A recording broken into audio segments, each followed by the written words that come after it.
60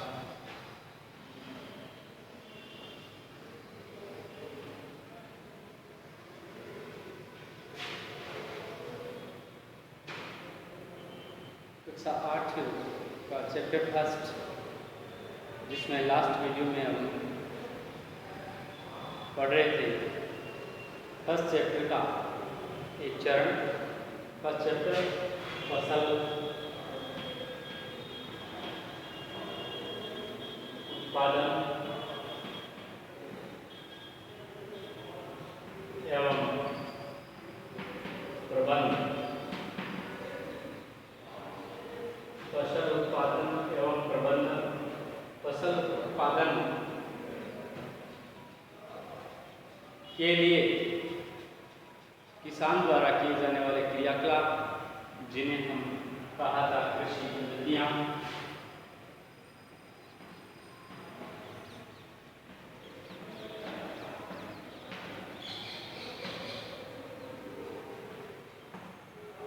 और कृषि पद्धतियों में विभिन्न चरण जो किसान द्वारा किए जाते हैं, उनमें हम लास्ट टाइम तीसरा चरण पढ़ रहे थे। थर्ड चरण खाद एवं उर्वरक देना।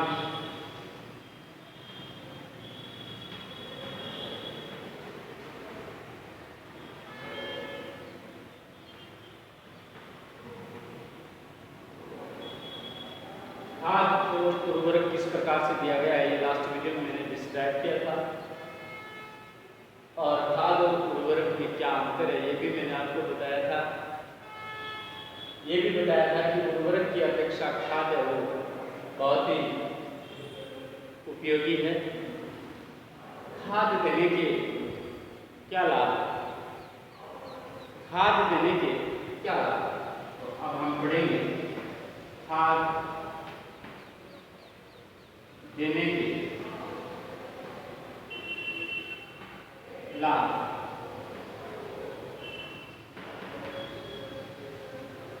खाद देने के लाभ देखिए, जैविक खाद उर्वरक की अपेक्षा अच्छी होती है,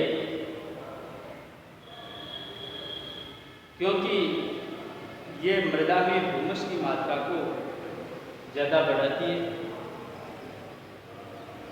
सरल एवं सस्ती होती है।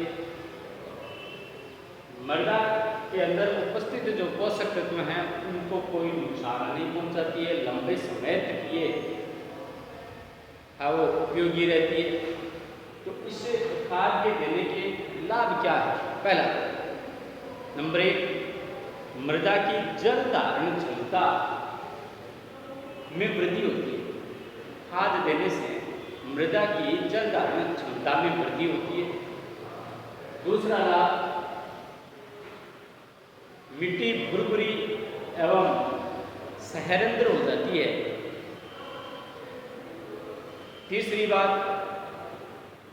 खाद देने से जो मित्र जीवाणु हैं जिनके बारे में हमने चर्चा की थी, जैसे केंचुआ किसान का मित्र होता है, मित्र जीवाणु हैं और अन्य जो सूक्ष्म जीव हैं उनकी भी वृद्धि होती है। खाद देने से मिट्टी का जो गठन है, संगठन है, वो सुधरता है। ये कुल मिलाकर के खाद देने के क्या है लाभ। तो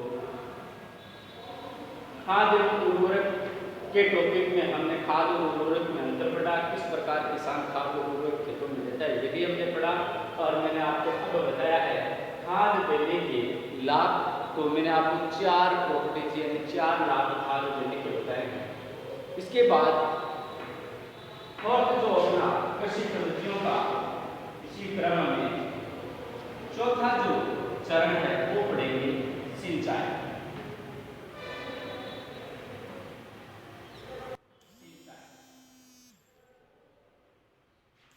सिंचाई छोटा सा शब्द है सिंचाई। इस शब्द का परिभाषित यदि हम देखें तो एक निश्चित समय अंतराल के बाद किसान द्वारा फसल में जल देने की जो प्रक्रिया है वो क्या कहलाती है? सिंचाई कहलाती है। क्योंकि हमें पता है कि जीवित रहने के लिए सभी प्राणियों को जल की आवश्यकता होती है, बिना जल के जीवन संभव नहीं है। इसलिए पेड़ पौधों को भी है वो जल की आवश्यकता होती है। पेड़ पौधों में तो यहाँ तक कि 90% है, लगभग 90% है वो जल होता है। जल पौधों के लिए अति आवश्यक होता है। मुख्य मैं आपको बातें बताऊं कि जैसे अच्छे वृद्धि और विकास एवं परिवर्तन के लिए जल की आवश्यकता होती है। बीजों के अंकुरण के लिए जल की आवश्यकता होती है। फसल को गर्मी और पाले से बचाने के लिए जल की आवश्यकता होती है। नमी बनाए रखने के लिए जल की आवश्यकता होती है। पत्तियों में वाष्पन की दर अधिक होती है तो पौधा शुष्क न हो, इसलिए जल की आवश्यकता होती है। मतलब कुल मिलाकर के यूँ कहें कि पौधे की स्वस्थ वृद्धि एवं विकास व परिवर्धन के लिए जल एक मुख्य वो घटक है।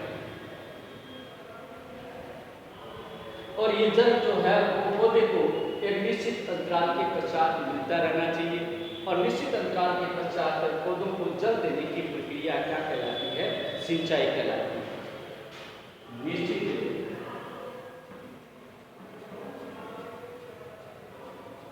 समय अंतराल से फसल में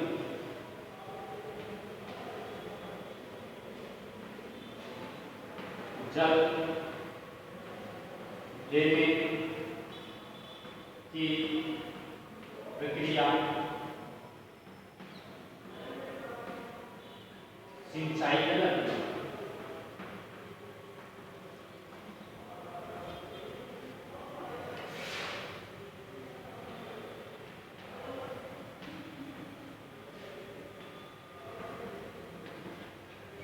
सिंचाई के आप देखिए सिंचाई के स्रोत कौन कौन से? मुख्य रूप से हम सब जानते हैं सिंचाई के जो मुख्य स्रोत हैं जैसे कुआं है, जलकूप है, तालाब है, नदियां हैं, झरने हैं, नहरें हैं, बांध हैं, ये सब क्या है? सिंचाई के प्रमुख साधन हैं। इन्हीं स्रोतों की सहायता से वो जल की आपूर्ति होती है। अब इन स्रोतों से जल किस प्रकार से फसली पौधों तक पहुंचाया जाता है, इसके लिए किसान है वो कुछ विधियां काम में लेता है, जिन्हें हम दो भागों में बांटा गया है। एक परंपरागत विधियां और दूसरी गैर परंपरागत विधियां। परंपरागत जो स्रोत हैं उनमें ज़्यादातर परंपरागत विधियों को काम में लिया जाता है, जैसे कुआं है, नदियाँ है, नहरें हैं। इनसे जल को निकाल करके फसली पौधों तक पहुंचाना पड़ता है। इसलिए इन स्रोतों को हम परंपरागत स्रोत कहते हैं। और इन स्रोतों के लिए काम में लिए जाने वाले जो मुख्य साधन हैं जैसे गिरनी है, जैसे ढेकली है, जैसे रहट है, सैनकप है, ये परंपरागत स्रोत हैं सिंचाई के। हालांकि परंपरागत स्रोत हैं वो कम दक्ष हैं, आजकल इनका उपयोग कम किया जाता है, आधुनिक संसाधनों का उपयोग किया जाता है। सिंचाई के जो मुख्य आधुनिक तरीके हैं जैसे छिड़काव तंत्र है, ड्रिप तंत्र, इन छिड़काव तंत्र और ड्रिप तंत्र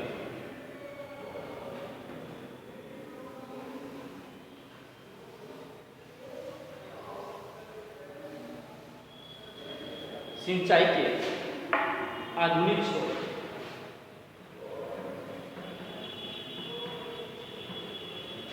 सिंचाई के आधुनिक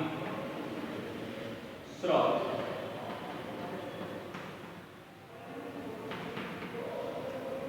मुख्य दो स्रोत हैं। नंबर 1 छिड़काव तंत्र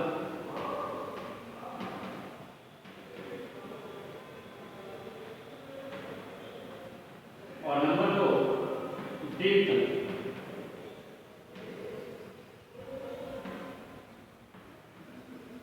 छिड़काव तंत्र को हम फुहारा सिंचाई भी कहते हैं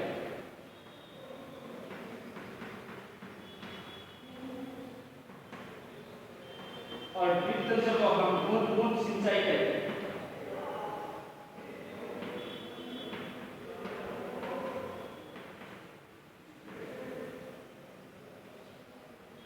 ये आधुनिक तरीके हैं, ये परंपरागत स्रोतों की अपेक्षा काफी दक्ष स्रोत हैं। इनसे समय और धन दोनों की बचत होती है। देखिए इन आधुनिक तरीकों में पहला है छिड़काव तंत्र। छिड़काव तंत्र क्या होता है? छिड़काव तंत्र के लिए जल स्रोत यानी नलकूप से जल को मशीनों की सहायता से बाहर निकाला जाता है। उसके बाद छोटे छोटे पाइपों की सहायता से और ड्रिप लगा कर के उनका जल का फसली पौधों की जड़ों में छिड़काव किया जाता है, जिससे जल्दी कार्य होता है और फसली पौधों को समय पर वो पानी जल मिल जाता है और फसली पौधों को जो पानी मिलता है, जल मिलता है, वो जल है वो अनावश्यक नहीं बहता है। इसकी अपेक्षा ड्रिप तंत्र है वो काफ़ी अच्छा है। बूंद बूंद सिंचाई हम कहते हैं। इसमें फसली पौधों के अंदर महीन पाइपों का जाल बिछा दिया जाता है और उनके छोटे छोटे छिद्र कर दिए जाते हैं। वो छिद्र फसली पौधों की जड़ों के ठीक पास में होते हैं और फिर उनको वो नलकूप से जोड़ दिया जाता है, जिससे जो पानी है वो पौधों की बिल्कुल स्टिक जड़ों में पहुंचता है। बिल्कुल भी है वो पानी है वो वेस्टेज नहीं होता, यानी जो जल है वो अनावश्यक नहीं रहता। ये जो दोनों ही तरीके हैं, आधुनिक जो स्रोत हैं वो काफ़ी दक्ष हैं। आजकल इन्हीं स्रोतों की सहायता से है वो खेतों में यानी फसली पादपों में है वो सिंचाई की प्रक्रिया की जाती है। तो मैंने आपको आज इस वीडियो के अंदर सिंचाई के स्रोत और खाद के लाभ दो टॉपिक मैंने आपको बताए। लगभग आपका फर्स्ट चैप्टर था वो कंप्लीट होने जा रहा है। मेरा वीडियो पसंद आए, धन्यवाद।